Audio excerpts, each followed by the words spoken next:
Hello everyone! Today we're going to be making mushroom soup, but not your everyday mushroom soup. A Hungarian style mushroom soup called Magyaros Gombaleves. That features some ingredients you usually wouldn't think of when it comes to mushroom soup, but it's delicious all the same. Let's start with our mushrooms. You can use any you like. I happen to have these red wine caps popping up from my mushroom bed in the garden, although I don't recommend using mushrooms you find outside, unless you know what they are. I planted these, so I'm pretty sure they're safe to eat. You'll know how that went if my next video doesn't come out. We're going to need a good amount of mushrooms. As always, I'll have the measurements in the description below. Mushrooms lose a lot of their size as they cook, since they contain a lot of water. You'll want to also brush off any dirt you have on your mushrooms before you start preparing them. If you're using a smaller variety of mushroom, you can slice them whole, but larger varieties like portobellos or these red wine caps tend to have a lot of gills, these dark membranes that contain the spores.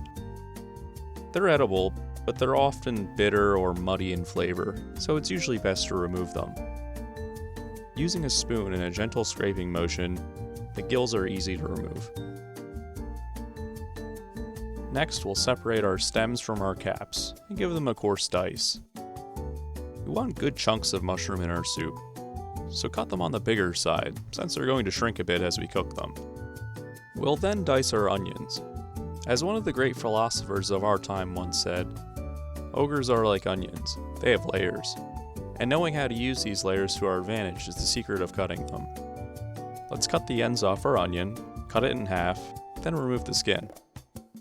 Start by cutting the onion like this, but not all the way through.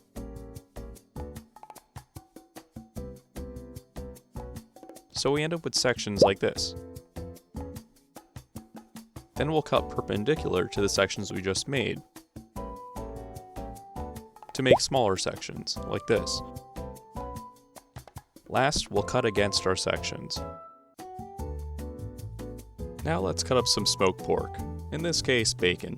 If you wanted your soup to be vegetarian, you can leave this out. You'll just need to add extra oil to start the soup, since we're using this for its fat. We'll also grate up some garlic. I rarely cut garlic anymore. Microplanes and graters are just too convenient. It's time to make our dumplings. Yes, this soup has little dumplings in it. They're kind of like spatzel, but different. They're called Paprika, and they're super easy to make. We'll simply take our flour and mix in some eggs and some salt, and mix these together until a dough forms. It's looking a little dry, so I'm going to add another egg. Just keep working this until all the flour is saturated, and a smooth dough forms. Now Paprika means pinch dumplings. They're called that because you pinch the dough to make them. Just pinch off little pieces like this. The goal is to make them as uniform a size as you can, so they cook evenly. And then coat them in flour so they don't stick together.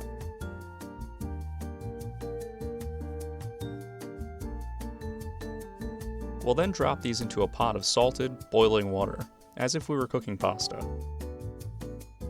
Which makes sense, because they are basically pasta. Pasta is just flour and eggs too.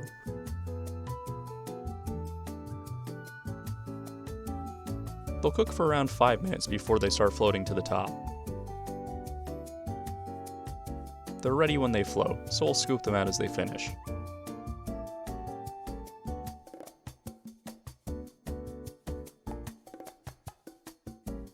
We'll also be using some fresh parsley and fresh dill.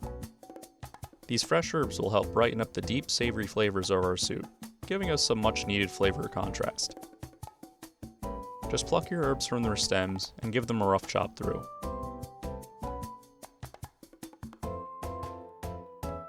Now that we have our main ingredients all prepared, we can go over our seasonings. My special addition to this soup is port wine. This is optional. I saw some recipes using white wine, but I felt the sweetness of port would go really nice with the mushrooms. We'll use this when we deglaze. We'll need paprika, and a good amount of it. Paprika is a predominant flavor in Hungarian cuisine, and it comes in many varieties. I'm using a blend of sweet smoked paprika and hot paprika. It'll stain our soup a beautiful red color, while adding lots of flavor. This is marjoram, an herb similar to oregano, but less potent. If you have oregano, just use that. but a little less than what I'm using here. We'll also add some thyme for its rich, savory flavor profile that pairs really well with mushrooms. Some tomato paste, also for richness. And some sour cream, for creaminess and a little acidity. Another staple in Hungarian cuisine. To begin, we'll get a soup pot over medium-low heat and add our bacon. As you're cooking the bacon, you might find it sticking more than rendering out its fat. That's okay, just add a little water to help it release from the bottom of the pan.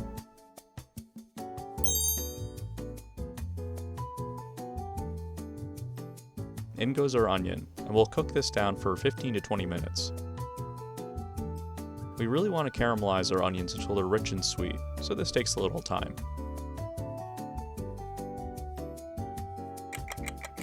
These are looking great, so let's add in our garlic to the party and let it mingle a bit. Then we'll add our mushrooms and some salt. The salt will help the mushrooms release a bunch of moisture, which will help release the flavor starting to stick to the pan, as well as concentrating the flavor of the mushrooms. Let's add some black pepper for good measure. We'll continue to let these saute for a few minutes before going in with our tomato paste, paprika, marjoram, and thyme. At this step, stirring is pretty important, so the seasonings can properly spread throughout our mixture, and so the moisture from the mixture can help prevent our delicate herbs and seasonings from burning. So now is the perfect time to add our port wine to deglaze the pan, pulling up all those little bits stuck to the bottom.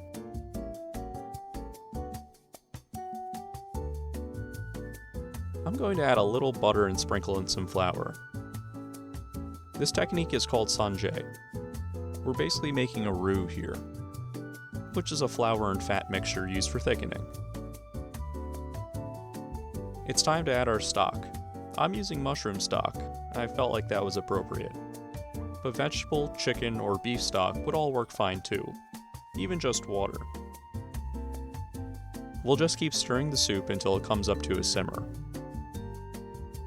When cooking with a roux, the liquid must reach at least a simmer in order for its thickening effect to activate. Once we reach this point, we're good to add in our sour cream, our dumplings, our fresh herbs, and then kill the heat. We don't need to cook this for any longer. The residual heat from the liquid will warm the dumplings through without overcooking them. And that's that. Pour up a bowl of this beautiful soup. Throw some more herbs on top, maybe a dollop of extra sour cream, and a piece of crusty bread.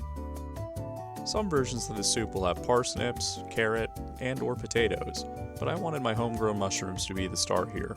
But you do you with your soup. I hope you got something useful out of this video. You can help me make more videos by liking and subscribing. And as always, thanks for watching.